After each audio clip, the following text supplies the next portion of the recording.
नमस्कार, आप देख रहे हैं मरुदर बुलेटिन और मैं हूं आपके साथ स्फूर्ति सिंह। देश दुनिया में प्रसिद्ध हो चुके जयपुर साहित्य महोत्सव यानी JLF का 14वां संस्करण इस बार वर्चुअल मोड पर होगा।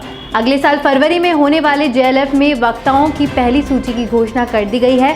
आपको बता दें कि जयपुर लिटरेचर फेस्टिवल एक ऐसा साहित्य महोत्सव है जो दुनिया भर में साहित्य प्रेमियों को आकर्षित करता है। उल्लेखनीय है कि इस वर्ष जनवरी के महीने में जयपुर के ऐतिहासिक डिग्गी पैलेस में आयोजित होने वाले इस लिटरेचर फेस्ट में देश विदेश के कई मशहूर लेखकों का जमावड़ा होता है, जो साहित्य की विभिन्न विधाओं को लेकर राजनीति, खेल और सिनेमा लेखक की नई प्रवृत्तियों पर विमर्श करते हैं। लेकिन कोरोना की वजह से इस बार ये डिग्गी पैलेस में ना होकर वर्चुअल मोड पर होगा।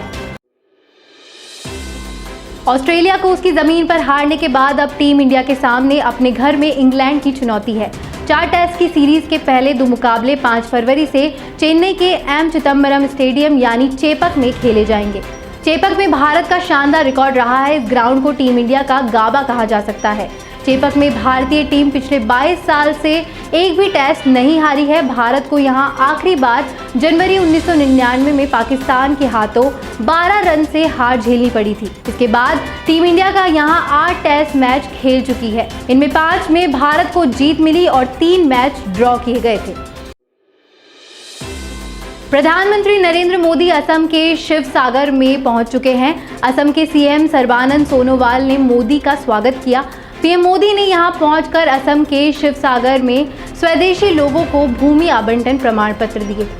मोदी बोले, ऐतिहासिक बोडो समझौते में अब असम का एक बहुत बड़ा हिस्सा शांति और विकास के मार्ग पर लौट आया है। समझौते के बाद हाल में बोडोलैंड टेरिटोरियल काउंसिल का पहला चुनाव हुआ है और प्रतिनिधि चुने गए हैं। पीएम ने कहा कि NDA सरकार ने हमेशा असमिया भाषा के संरक्षण और उसके साहित्य को बढ़ावा देने के सहित नीतियों को लागू करने के पीछे असमिया संस्कृति को बनाए रखा है। मोदी ने कहा, कोरोना टीकाकरण के लिए जिसकी बारी आए वो टीका जरूर लगवाए। टीके की 2 डोज लगनी जरूरी है। आगे कहा कि पूरी दुनिया में भारत में बने टीके की डिमांड हो रही है। भारत में भी लाखों लोग अब तक टीका लगवा चुके हैं।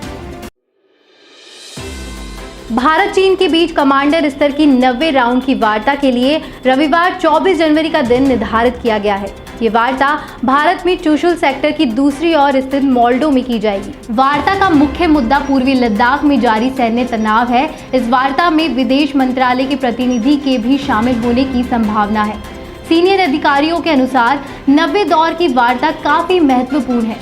उम्मीद जताई जा रही है कि इस बार दोनों पक्षों के बीच एक लिखित समझौता हो सकता है। बता दें कि दोनों देशों के बीच जारी तनाव को सुलझाने के लिए प्रयास किए जा रहे हैं। इससे पहले 6 नवंबर 2020 को वरिष्ठ कमांडरों की आयोजित 8वें दौर की बैठक को लेकर दोनों पक्षों ने कहा था कि बैठक में जमीन पर स्थिरता सुनिश्चित करने में मदद मिलेगी। 8वें दौर की इस बातचीत के दौरान चीन की PLA ने कहा कि वे अपने फ्रंटलाइन सैनिकों को संयम बरतने और किसी भी गलतफहमी से बचने के लिए सुनिश्चित करेंगी। 30 अगस्त 2020 को भारत में पैंगोंग झील के दक्षिण तट के पहाड़ी इलाके पर कब्जा हासिल कर लिया था।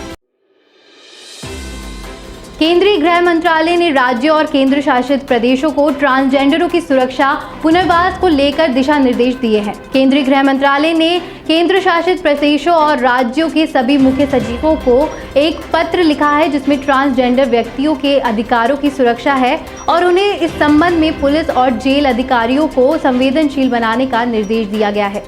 गृह मंत्रालय ने कहा कि कानून राज्य सरकारों, केंद्र शासित प्रदेशों द्वारा न केवल कल्याणकारी उपायों के लिए पर्याप्त कदम उठाए जाने की जरूरत है, बल्कि एक ट्रांसजेंडर व्यक्ति के बचाव, संरक्षण और पुनर्वास के लिए उठाए जाने वाले कदम भी जरूरी है।